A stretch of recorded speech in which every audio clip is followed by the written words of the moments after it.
خۆشەویستان ئێمەی مرۆڤ کاتێک خۆی پەروەردگار دروستی کردوین ئەرکی سەرەکی لەم ژیانەی ئێمە عیبادەتکردنە بێگومان. ئەم عیبادەتەش بەم تەمەنەکەمەی کە ئێستا ینی ئەوەی کە پێوترە ئومەتی محەممەد صلی الله عليه وسلم تەمەنێکی کورد یان ئەگە بە تێک ڕاوەریگرین 65 تا 70 ساڵێک تێک ڕاکەی هەر ئەوەندە زیاتر نییە چەندێکی گەنجیە و چەندێکی نەخۆشی و چەندێکی خەوە زۆر کەمی ئەمانێتەوە بۆ عیبادەت. زۆر جار خۆی پەروەردگار دەرفەتی داناوە بووی کە تۆ لەم تەمەنەکەمەیە عیبادەتێکی زیاتر کەی و نەشەوانی لێ قەدری داناوە کە خەیڕ من ئەلفی شەهر خۆی وەسفەکە. بۆ نمونە نۆمینەی حاجانی داناوە دوو شەم و پێنج شەمانی داناوە کۆمەڵک بابەتی داناوە کە ئێمە توانین ئەگەر ئەم سونەتانە جێبەجێ بکەین بەو تەمەنە کورتەی هەمانە بەو تەمەنە کەمەی هەمانە بتوانین بارتەقای بکەینەوە بتوانین عیبادەتێکی زیاتر لەگەڵ خۆمان بەرینەوە خزمەت خۆی پەروەردگار. ئێستا ئێمە لە ڕۆژە پیرۆزەکانی نۆمینەی حاجانین ئەوی بە کوردی پێوترێ نۆمینەی حاجیان و لە مانگی عەرەبیشە ئەمڕۆ دووەم ڕۆژی مانگی ذیلحیجەیە. باز لە نۆمینەی حاجیان و دەرفەتێکی گرنگ و فەزڵێکی گەورە ئەکەین بە میوانداری زۆر بەڕێز مامۆستا ئەحمەدی قامیشی مامۆستای ئاینی کە بە سوپاسەوە بەڕێزیان لە ستودیۆ لەگەڵمان میوانە مامۆستا گیان بەخێر. زۆر سپاسان دەکەم و سەلامەتون ئینشاءالله موفق بن یاخوا. زۆر سپاسان دەکەم. با لە ناو نۆمینەی حاجیانەوە دەست پێ بکەین بە پرسیارەکانمان. ئەمڕۆ دووەم ڕۆژی نۆمینەی حاجیانە. ئەم نۆمینەی حاجیانە لە سنەت و لە شەرعی خۆی پەروەردگار و لە ڕەفتار و کردەوەی پێشینی چاکی ئێمەدا چۆن ئەنجام دراوە چی تێدا کراوە ئێستاوی کە زۆر لە ناو خەڵکیا باوە مامۆستا تەنها وترێ ڕۆژوو ئایا ئەو کردەوە باشانە چین کە دەبێت لەم نۆمینەی حاجانەیە بکرێت؟ بە ناوی خوای بەخشندەی میهرەبان سڵاو و ڕێزم هەیە بۆ هەموو لایەکتان و بەڕێستان. بابەتێکی باش و تەوەرێکی باشتان هەڵبژاردووە لەم کاتەدا کە وەکو بەڕێزشن لە سەرەتاوە ئاماژەت پێدا لەبەرەوەی ئەم تەمەنی ئەم ئومەتە لە هەموو ئومەتەکان کورتترە وەکو ڕەسوول الله صلی الله عليه وسلم فەرموویەتی ئەعمار ئومەتی 60 إلى 70 وأقلهم من يجوز ذلك. دەفەرمێت تەمەنی ئومەتی من لە 60 بۆ 70 زۆرینەی وایە کەمی تێپەردەکە. جا بۆ قەرەبووکردنەوەی ئەو تەمەن کورتیە خوای گەورە کۆمەڵە دەرفەتی بۆ داناوین کۆمەڵی کاتی بۆ داناوین یەک لەو کاتانە نۆمینەی حاجیانە. جا ئەمە دەتوانین وەکو ئیمامی مبارەک فوری فەرموویەتی ئەمە دەڕۆژی قەدرە. ئێمە دەڕۆژی ساڵمان هەیە و دەشەوی ساڵمان هەیە. دەڕۆژی ساڵمان هەیە کە دەڕۆژی قەدرەکانە لەبەرەوەی گەورەترین ڕۆژی تێدایە کە ڕۆژی عەرەفەیە. دەشەوی ساڵیشمان هەیە کە دەشەوی کۆتایی ڕەمەزان و گەورەترین شەوی تێدایە کە شەوی قەدرە. جا ئەم کاتانە زۆر مبارەکن زۆر پیرۆزن بۆ ئەوەی تاعەت و عیبادەتی زۆری تێدا بکەین توێشووی تیا کۆ بکەینەوە بۆ ئەوەی خوا لە خۆمان ڕازیکەین و ئێمەش مادام بەندەی خواین کە بووین بەندەی خوار زۆر گەورەیە کە بووین بە بەندەی خوا نابینم بەندەی هەوا و ئارەزوو و دینار و دۆلار و کۆیلێ حیزب بۆ شتانە کە عەبدی خوا بووی زۆر گەورەی ئازاد بووین هەموو شتەکانی کە عەبدی خوا دەبێت دایمە ئەڵڵای لەبیر بێ جەلە جەلالوهو. ئێمە ئیشتیاقمان بۆ لای ئەڵڵا هەیە جەلە جەلالوهو بۆ لای ڕەسوول الله صلی الله عليه وسلم لە ڕێگەی ئەو عیبادەتانەوە دەمانەوێت خۆمان ئامادەکەین بە لیقای خوا شاد بین بە شەفاعەتی پێغەمبەری خوا شاد بین صلی الله عليه وسلم. بۆیە ئەم کاتانە کە دیاری کراوە گەورەترین دەڕۆژی ساڵ ئەم دەڕۆژەی سەرەتای مانگی حەجە وە گەورەترین دەشەوی ساڵیش دەشەوی کۆتایی مانگی ڕەمەزانە. جا ئێمە سوپاس بە خوای گەورە ئێستا ئەم فرسەتە خوای گەورە بە ئێمەی داوە کە چی بکەین وەذکروا الله في أيام معلومات. ئەمە قسەی ئەڵڵا جەلە جەلالوهو یعنی زیکری خوا بکەن لە ڕۆژە دیاریکراوەکان دێشە لە ڕۆژە دیاریکراوەکان ئەم دەڕۆژەیە ئەمە یەک. ورسول الله صلى الله عليه وسلم فرميتي ما من أيام العمل الصالح فيهن أحب إلى الله من هذه الأيام العشر. فرميتي هیچ ڕۆژێک کردەوەی چاکە لای خوای گەورە خۆشەویستتر نییە لەو دەڕۆژە زیاتر. یعنی لەم دەڕۆژەدا لە هەموو کات زیاتر کردەوەی چاکە خۆشەویسترە لە هەموو کات کردەوەی چاکە خۆشەویستە لای الله جل جلاله. بەڵام لەم دەڕۆژەدا لە هەموو کات زیاتر حتى وتيان فقالوا ولا الجهاد في سبيل الله يا رسول الله وتيان أي رسولي إخوة يعني لجهاد قولت أو كاتي سردمي جهاد وشمشير وأم كاتما كواب وإستا نعلن جهاد كين إستا كفر جهاد دكا فرمي فقال رسول الله صلى الله عليه وسلم ولا الجهاد في سبيل الله حتى ناقب جهاد إلا رجل خرج بماله خرج بنفسه وماله فلم يرجع بذلك من شيء مگر كسيك بسر ومال الروش بدون قرابته كواتا بو إما زور آسانا إما أم دروجة بفرصت بگرینو ئەوەندە خۆشەویست بێت پرسیارەکەی بەڕێزش وەڵامەکەی ئەوەیە لەم دەڕۆژەدا چی بکەین لەم دەڕۆژەدا تەمان کە ئەوەندە گەورەیە یەک بابەتم ماوە کە تەواوم نەکرد ئەویش بۆچی ئەوەندە گەورەیە ابن حجر رحمەتی خوای لەبێ لە فتحی باری شەرحی صحیحی بوخاری لە مجلدی دووا دەفەرمێ باشە بۆ ئەوەندە گەورەیە ئەوە زانیمان گەورەیە خوا سوێندی پێ خواردو ئەمانە بەڵام بۆ ئەوەندە گەورەیە دەفەرمێ لمكان اجتماع أمهات العبادة فيه دفرمي لبروي لم دروجدا همو عبادة قورة كان أمهات عبادات يعني دايش عبادة كان تشبيهات نبي الله مريش كمان هي أمهات أو قورة كان قورة عبادة قورة كان لو دروجدا كوبتو همو عبادة قورة كانش يشكل أنا أو حج خو حج لو دروجدا نبي لصلاة الوقتاني كذا نكره روجي عرفة لو دروجدا نبي لروجكاني كدانية قرباني لەو دەڕۆژەدا نەبێت لە ڕۆژەکانی کایان نییە نوێژی جەژن لەو دەڕۆژەدا نەبێت لە ڕۆژەکانی کایان نییە یعنی هەموو عیبادەتە گەورەکان لەو دەڕۆژەدایە جامادە بووە ئێمە خوای گەورە ئەو فەزڵی لەگەڵ کردوین کارە چاکەکانی ئەم دەڕۆژە چییە یەکەمیان لەو کارە چاکانە تەمان ئەوان حاجیەکان لە شوێنی خۆیان ئەوە لەوێ خەریکی مەناسکی حەج و عیباداتن ئەی ئێمە لێرە چی بکەین ئێمە دەبێت بەشدار بین بەچی بەشدار بین بە یەکەم شت یعنی بە ذیکر و یادی خوا دائما ذكر يادي خواب كين فأكثروا فيهن رسول الله فرميتي زور بلين شي لو رجدا فأكثروا فيهن من التكبير والتسبيح والتحميد والتهليل زور بلين الله أكبر الحمد لله لا إله إلا الله أم ذكر أنا زور بكين الله أكبر سبحان الله والحمد لله ولا إله إلا الله والله أكبر حتى فرمي أبو هريرة رحمة خوالي به لقال إمام عمر دچون بازار لو رجعان الله أكبر عند ذكر ويكبر الناس بتكبيرهما خلق كاش لقالوا أن الله أكبر عند ذكر بو دائما خوام اللي بيربيد وخوال همش تجورة ركواتا زي كم ذكري خوا كجوازين يوان أويك الذكري خوا دك أو ذكري خوا ناك مثل الحي والميت بقدر مردوز ندوز جواز يعني أنا بزانا مردوز ندوز ندوز جواز يعني كواتا أميش بهمان شوا أو ندوز جواز هي بوشي أو ندوز ذكري خوا بكين خير أعمالكم شاكترين عملوا كردوا ذكري خوايا إيه بوشي أو ندوز ذكري خوا بكين لبروي شيطان ده بارزري كذكري خوا كر أما يكم شد لبيرت الناس بينران وبيسران لم تان روجدا زيادة ذكري خوا بكين أما دو يجي يشتر لو اشتغل كارا شاكاني كبيكين روجو قرتن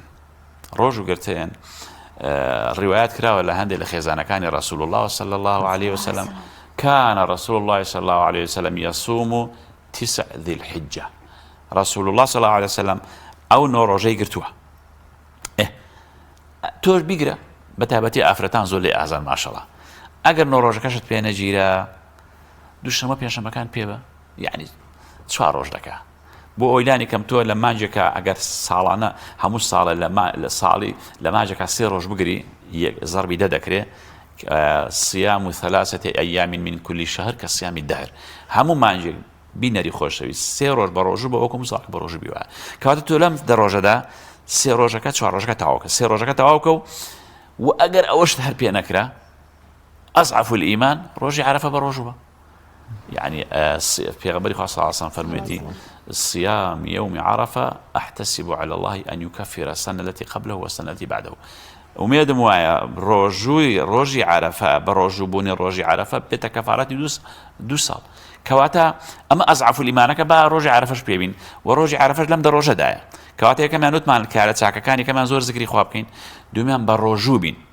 سيمينيان إيما لإستاو خمان آمادكين بقرباني لإستاو تو بالرياضة دي أري قرباني بكم بلا قرباني دكم كواتا لإستاو نينوغ ناكم مناكم و أتشكر رسول الله صلى الله عليه وسلم فرميتي إذا دخلت العشر وأراد أحدكم أن يضحي فلا يمس من شعره وبشره شيئا فلما أجر دروجي كم هات دستي بيكرت يجي ويستا قرباني بكن با مو لە خۆی نەکاتەوە نینۆکەکانی نەکا یعنی وەکو خۆ ئامادەکردنێک ئەوە لە ئێستاوە بڕیارماندا قوربانی دەکەین و ڕیشم ناتاشم و سمێڵشی لە سەردانانێم لەبەرەوە خۆم حازر کردووە بۆ نمونە ینی لە ئێستا تۆ لەو دەڕۆژە بڕیار دەدەی ئەمە لە کارە چاکەکانە ئەرێ خەڵچینە ئەمە سەدەقە زۆر گەورەیە لەوە گەورەتر هەیە ئەرێ لە چ ڕۆژێکا بەقەدر جەژنی قوربان حەیوان سەدەبڕێ ئەم هەموو گۆشتە ئەم هەموو خێراتە ئەم هەمووجا لە ڕێ ڕێکخراوەکان و ئەمە گۆشتە دەگەێنرێت بە وڵاتە برسیەکان ئەمە چ بەرەکەتێکە لەبەرەوە هیچ کاتێک بەقەدر جەژنی قوربان خێر و سەدەقە ناکرێت ئەنجا با بینەران بزانن قوربانی گەورەترە سەدەقە هەموو کاتێ دەکرێت بەس قوربانی هەموو کاتێ ناکرێت ئیلا ئەو ڕۆژێکە بۆی دیاری کراوە لەبەرەوە لە یەکێکی تر لە کارەکانی ئەم دە ڕۆژەکە ئێمە جێخۆیەتی ئەنجامی بدەین قوربانیکردنە خوێن ڕشتنە لە پێناوی خوادا ئەمە هەم ناندانە بە فەقیر و هەژاران هەم هاوسەنگی ڕادەگرێت ژینگە پاک دەکاتەوە چونکە ئاژەڵان بەردەوام دوو ئۆکسیدی کاربۆن فرەدەدەن و ئەمانە هاوسەنگی ژینگەی ئەوانەی کە لە ژینگەیان شارەزان لە ووارەوە لەبەرەوە لە کارەساکەکانمان لەم دە ڕۆژە داوتمان زۆر ذکر و یادی خوا بکەین و بە ڕۆژوو بین و هەروەها خۆمان ئامادەکەین و قوربانی بکەین و هەروەها ئەو کارە چاکانی کەوا زیاتر لە پێشمانە ئەنجا نوێژ و ڕۆژ و تاعەت و عیبادەت و قورئان خوێندن ئەوانەی کە قورئان خوێنن با لەم ڕۆژەدا زیاتر قورئان بخوێنن و هەروەها شەو نوێژەکانیان ینی بە مۆبایلەکەت بنێرەوە زۆر شخۆر عەزم دەکات کاکە شەو کردن باشە سەعاتێک پێش بانگی بەیانی مۆبایلەکەت بخەسەر جەرەس هەستە دوو سێ ڕەکەعەت نوێژ بکە و سێ ڕەکەعەت وەتر بکە و لەخوا بپارڕێەوە خۆت ئامادەکە بۆ لێقای خوا هەر بکاتێ مردن هات بابێ بەخێر بێ ئامادەم خوارد دەبێ بمرم لەبەر ئەوە یعنی بۆچی ئەگەر بڵێن فلان مەسوول مەوعیدێکی بۆ داناوی وەڵام مامۆستا بەیانی خەبەرم ناوێتەوە بۆ خوا بۆ نوێژ تخوا عیب نییە ئەم هەموو تەکنۆلۆژیایە وەڵای ئەی بۆ ئەگە بڵێن ئەمڕۆ لە شوێنێک ئیشێکمان هەیە 50,000 تایە نیو ساعت پێش مەوعیدەکە ڕاکە باش مامۆستا بە حکمەوەی کاتەکەی کاتی خۆ ئامادەکردنە بۆ جەژن زۆرێک لە خەڵکی سەرقاڵی بابەتی خۆ ئامادەکردنە ئەنی بۆ نمونە خانمان ماڵپاکەنەوە پیاوان خەریکی کار و کاسمین جا پرسیارەکە لێرە ینی خۆمە شتێکی باشەکە خۆمان ئامادە بکەین بۆ جەژن بەڵام زۆر جار ئەوەمان لەبیرەچێتەوە کە ئەم خێرانەمان لە دەستە چێگر بێت و نەیقۆزینەوە چونکە چەند ڕۆژێکەوە بە ڕێزان باس کرد پەیامش چییە بۆ خەڵکی کە چی بکەن لەم ڕۆژانەیە بۆ ئەگەر خۆشیان ئامادە کرد یان بەکارێکەوە مەشغوڵ بن ئەو عیبادەتانە لەبیر مەکەن کە توانن بیکەن وڵی پەیامەکە ئەوەیە ئێمە دەرفەت و فرسەت هەلێکە کە ڕۆی ناگەڕێتەوە یعنی ساو تەمەنە کە دەڕۆ بەمان ناگەڕێتەوە هەندێک دەرفەت هەیە لەوانێ ساڵشکێن مەم دەڕۆژە نبینینەوە مەسەڵەن خانمان لە ماڵەوە شتێکی باشە ماڵەکانیان پاک دەکەنەوە بەڵام ماڵ هەموو کاتێ پاک دەکرێتەوە چاکتر وایە دڵەکان پاکەینەوە پێش هەموو شتێک دڵەکان پاکەینەوە خۆمان پاکەینەوە لە گوناه و تاوان تەوبەیەکی ڕاستەقینە بکەین چونکە ئەم فرسەتە هەر ئەمانە فرسە و دەرفەتێکن هەلێکی زێڕینن يعني ذلك ومن يعظم شعائر الله فإنها من تقوى القلوب ئەوانەی کە ئەو دەرفەتانە بەگرنگ دەزانن ڕێزیان دەگرن خۆی بۆ ئامادە دەکەن لە هەموو ڕوویەکەوە خۆ ئامادەکردن ئەوە معنای وایە تەقوادارە بۆچی ڕێز لە جەژن دەگری خۆ مەسەلە گۆشت خواردنەکە نییە و هەموو کاتێ توانی گۆشت خۆی ئەمە دروشمێکە لەبەر ئەوە ئێمە کە گرنگی پێدەدەین بۆ ڕازیبوونی الله جل جلاله و ئیشتیاقن بۆ الله جل جلاله خۆمان ئامادەکەین بۆ خزمەت خوا و پێغەمبەری خوا بگەین ئەویش بەوە دەبێت کەوا فەرمانەکانیان جێبەجێ بکەین لە ئێستاوە خۆمان ئامادەکەین بە قورئان خوێندن بە بەڕۆژوو بوون بە زۆر زیکری خواکردن بە سەدەقەکردن بە الله ئەکبار بە هەموو ئەو شتانە بە تایبەتی لەم کاتانەدا سەدەقە و خێر وەکو باسمان کرد عەبدوڵای کوڕی شیخیر یەکێک لە هاوڵان ئەڵێ ئەتەیت رسول الله صلى الله عليه وسلم ئەڵێ چوون بۆ خزمەت رسول الله صلى الله عليه وسلم وهو يقرأ ألهاكم التكاثر دەڵێ پێغەمبەر صلی الله عليه وسلم کە چوون بۆ خزمەتی سوورەی ئەلهاکم التەکاثوری دەخوێن ئەلهاکم التەکاثور یعنی ئەو سوورەتە دەفەرمێ بێ ئاگای کردوون سەرقاڵی کردوون زۆری ماڵی دنیا ئێستا خەڵک بەعام خەمی چییە هەر موچە هات دینارەکەم دۆلارەکەم معاشەکەم یعنی وای لاتۆ خەمی قیامەتمان نەماوە ئێمە بووین بە پیاوی دنیا کو خەمی دنیا قیامەتمان جا لەبەرەوە دەفەرمێ لەو کاتێ ئەو سوورەتەی دەخوێن جا پێغەمبەر صلی فەرمووی صلى الله عليه وسلم يقول ابن آدم مالي مالي دەڵێ ئینسان هەر دەڵێ ماڵەکەم ماڵەکەم بە قەولی ئێستا دۆلارەکەم دینارەکەم موچەکەم خانوەکەم باخەکەم ئێستا خەمخەمی ئەوەیە یخۆ ئەو جاران کوردایەتیکەش کەس خەمی کوردایەتیش نەما ئەوە تا دینەکەش بەداخەوە یعنی خەڵکەکە بەعام خەمی قیامەتی کەمە زیاتر خەمی دنیاە دەفەرمێ وهەل لەکە یا ابن ئادەم وهەل لەکە من مالیکە ئەوەی کە بۆ تۆ هەیە ئەی بەنی ئادەم ماڵەکە چییە؟ سێ بەشە ئەکەلتە فەئەفنەیتە یان خواردوتە و تیا چووە ئەوەی خواردوتە بۆ سەراوە بۆ گەنە ئەو لە بیستە فەئەبلەیتە یان لەبەرت کردووە و ڕزیوە جلوبەرێک لەبەری دەکەی دوای ئەرزی فڕێ دەی کەواتە ئەوی خواردوتە و فەوتاوە بۆ سەراوە لەبەرت کردووە و ئەویش فەوتاوە ڕزیوە دەبێ فڕێ دەی ئەو تەصەدەقتە فەئەمضەیتە ئەو تەصەدەقتە به فەئەمضەیتە یان کردوتە بە خێر و سەدەقە و پێش خۆت خستووە کردوتە لە مەخزنێک هەیە بۆت کۆکراوەتەوە خۆکە دەڵێن سەدەقە خۆ گۆشتەکە بەخوا ناگە خوا ئیشی بەوە نیە نەعوذ بالله لن تنال الله لحومها ولا دماؤها خۆ گۆشتەکە بەخوا ناگە خێرەکە بەخوا دەگات تەخواکە لەبەرەوە کەواتە ئەوەی خواردومانە فەوتاوە بۆ سەراوە ئەوەی لەبەریشمان کردو ئەرزی و فڕێ دێ هەر زوو مۆدیلی بەسەر دەزێ پێش ڕزێنیشی ئەوەی کە ماڵی تۆیە تەصەدەقتە فەئەمضەیتە پێش خۆت خستووە پێشەوەی بمری کردوتە سەدەقە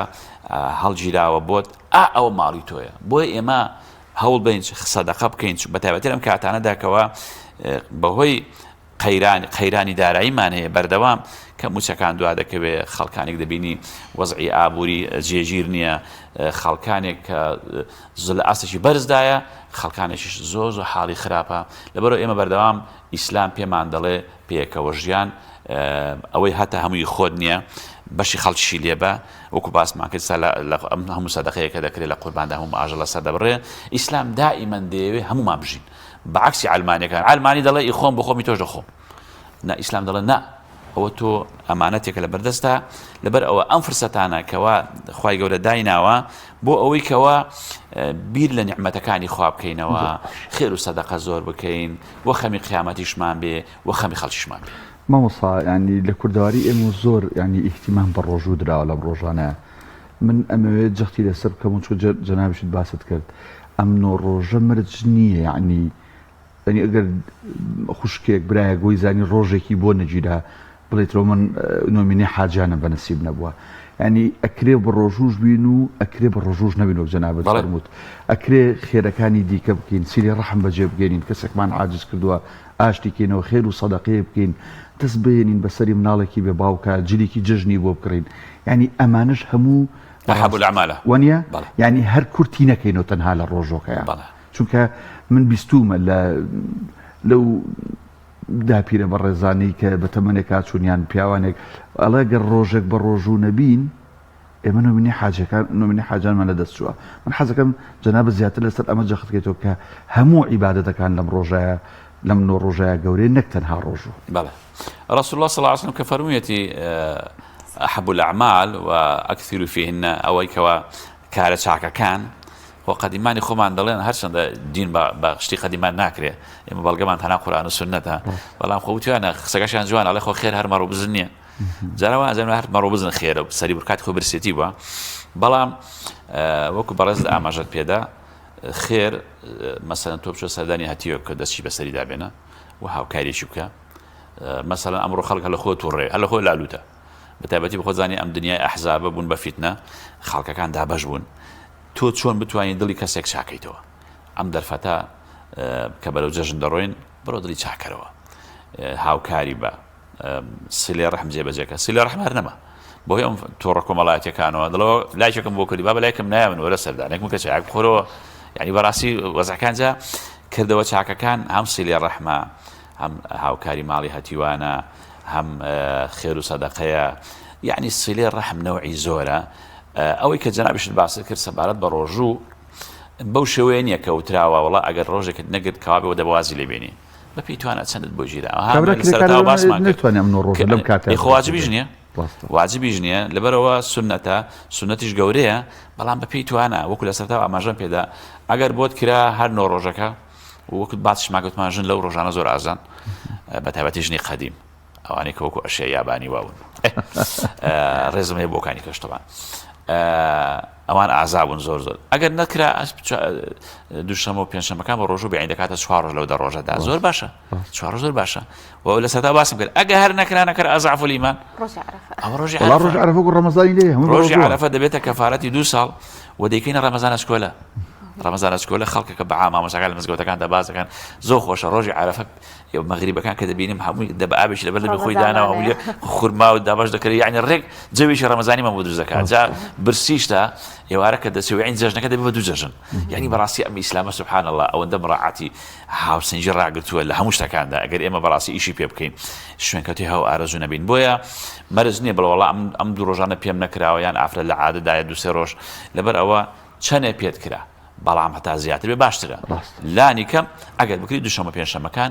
و هەروەها ئەگە هەر نەکرا هەوڵ دوچکە خەڵکیەکەی بەعام نەخۆشە ئەمڕۆ شەکرە هەیە و زەخت هەیە و نەخۆشی زۆر و پاساو هەیە عوزر هەیە لەبەر ئەوە با هەمومان ئەگەر نەکرا ڕۆژی عارەفە پێبین بەو ئومێدێکەوە ببێت بە کەفارەتی گوناهەکانی 2 ساڵ. من یەک پرسیارم هەیە ئایا گوناهکردن لەم ڕۆژانەیە ئەویش چەند بەرامبەرە؟ بێگومان هەروەکو چاکەکان چەند بەرامبەرە گوناهکردنیش بێڕێزیە بەرامبەر بۆ کاتە بۆ ڕۆژە پیرۆزانە هەرچەندە لە ئاەت و فەرمودەدا هاتووە کەوا ئەگەرێکێک خێرێک دەکا یەک بەدە تا یەک بە 700 بۆی دەنووسێ بەڵام شەڕ و خراپەکان هەر یەک بە یەک بۆی دەنووسێ ئەوەش لوتف و فەزلی خوایە بەڵام ئەو کەسێک کە تاوان دەکا لەو ڕۆژەیدا سوکایەتی و بێڕێزی دەکا بەرامبەر بە ئەو دروشمە گەورەیە چونکە لە کاری کەش دەهاتووە مەسەلەن کەسێک زینا دەکا ئەوە تاوانی گەورەی بۆ دەنووسێ بەس کەسێک کە زینا لەگەڵ جیرانەکەی دەکا ئەوە تاوانەکەی یەک بەدە زیاترە لەگەڵ تاوانەکانی کە بۆ لەبەرەوەی لێ نزیکترە و خیانەتەکە خۆرسرە گوناهەکە لەو ڕۆژانەدا کە دەکرێت بێگومان سوکایەتی و بێڕێزیە بەرامبەر بە ئەو ڕۆژە پیرۆزانە کە لای خوا و پێغەمبەر پیرۆزە و لای تۆ ناشرینە و بێڕێزیە بەرامبەر بە فەرمانیەوە. زۆر بەڕێز مامۆستا ئەحمەدی خامیشی مامۆستایانی سوپاس بووی لەم دەرفەت و تەورەی لەگەڵمان بوویت. ئێمە هیوادارین ئینشاءالله بتوانین ئەم 2 ڕۆژە لە خزمەتی دابین و